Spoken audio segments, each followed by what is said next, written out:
Ivanka's been a champion for administrative and legislative actions to combat human trafficking and a true heart. She has, this issue has been so important to her. This and making sure people are ready to work. And she's now created over 15 million jobs for the people of our country. One of the reasons our unemployment numbers are the best ever. 15 million. And I would say that this issue may be closest to her heart because of the level of evil that you would never believe is even possible in a modern age. The level of evil is incredible. So I want to just thank Ivanka for both of the things that you're really focused on. Thank you very much. I appreciate it. 15 million jobs. It was going to be 500,000. Daddy, I think we can do 500,000 within about a week. She broke that, and now she's up to 15 million jobs. It's a fantastic thing. I'm not surprised, Mike. We're not surprised.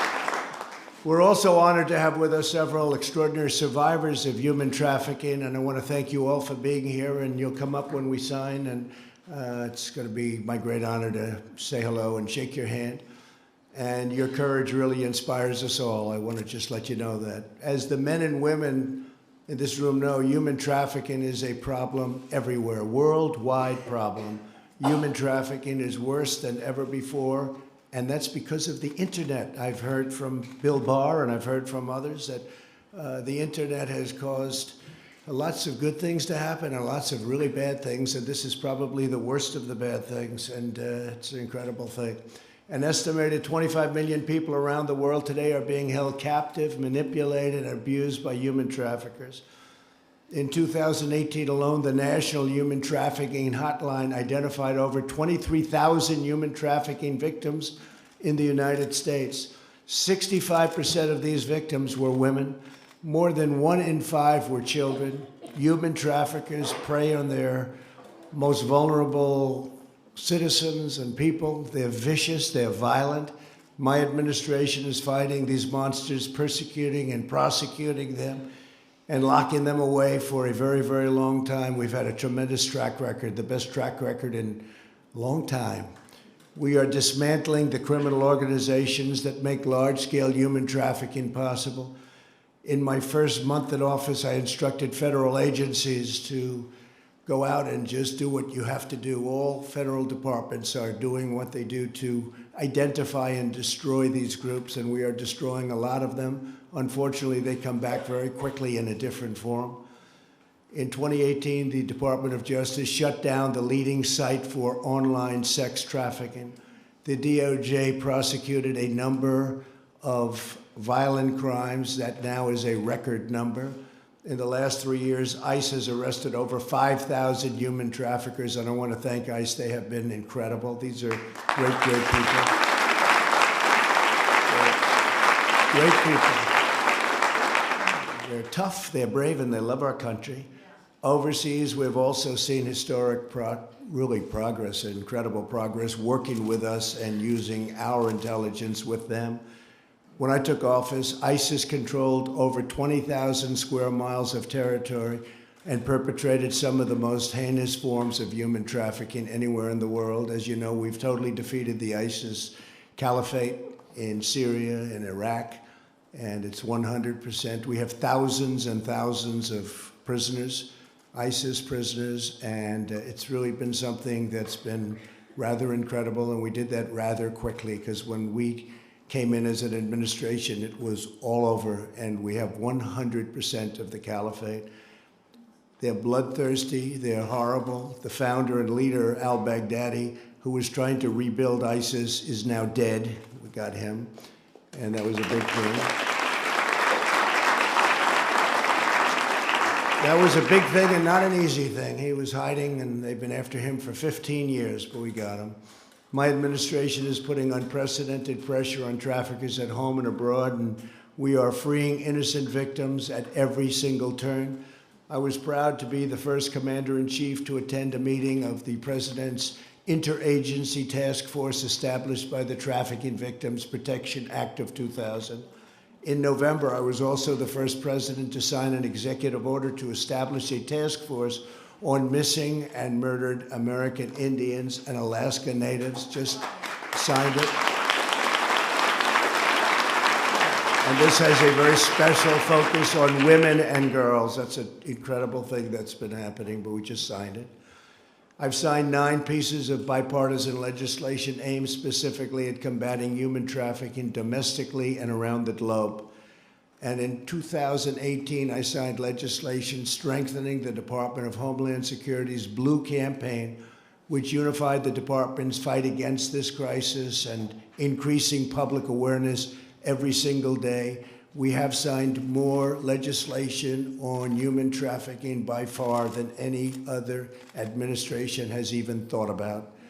We enacted bills, thank you.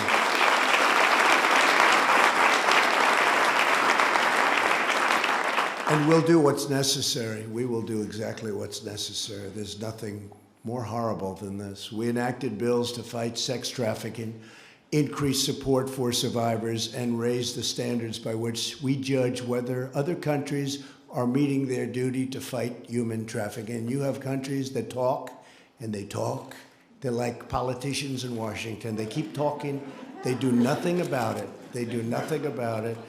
And we spend a lot of money on these other countries, and we're not sending it, and we let them know if they're not going to be doing their job. They don't, in some cases, probably want to do their job, and that's a pretty bad thing.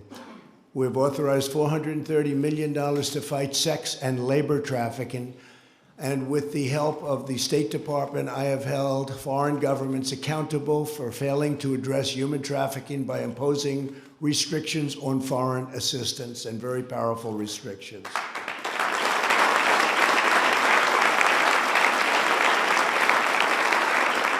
I've also prioritized increasing funding for anti-trafficking efforts in my 2021 budget, allocating $70 million toward enhanced prosecutions, and at the Department of Justice, we are spending $123 million towards supporting state and local efforts.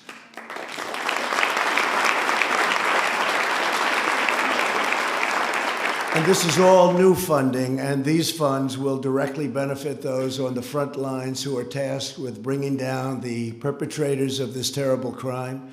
So the kind of money we're talking about now is far greater than what you've had in the past, and let them give the people that work so hard in this administration credit, because they've wanted to do it more than the people in any other preceding administration. And you can read what you want, you can say what you want, but nobody has done more than what we've been doing on human trafficking.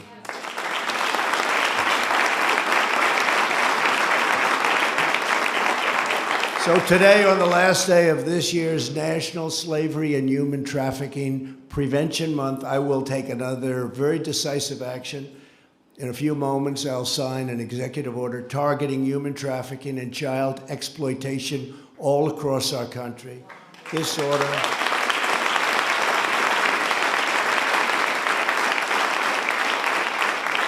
and this is a very big one. This order will build on an incredible work and really the unbelievable work that so many of the people in this room have been doing, and all of the work that's been done and increasingly is being done. You wouldn't believe the level of enthusiasm that people working on this issue have. I have many issues, economic, we have all different issues.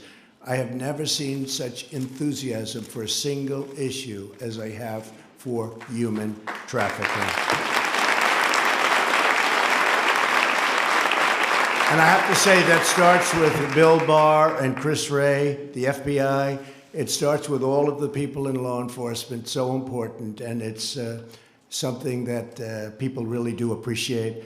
So they collect and they coordinate, they share vital law enforcement and intelligence information with other places all over the world, and very, very important. And we have made a tremendous impact. The problem is it's so massive, it's so many people, it's so many countries, but we've had a tremendous impact. It will be posted online along with a comprehensive list of government resources, all of the things that we do and where to go to find out about what's happening.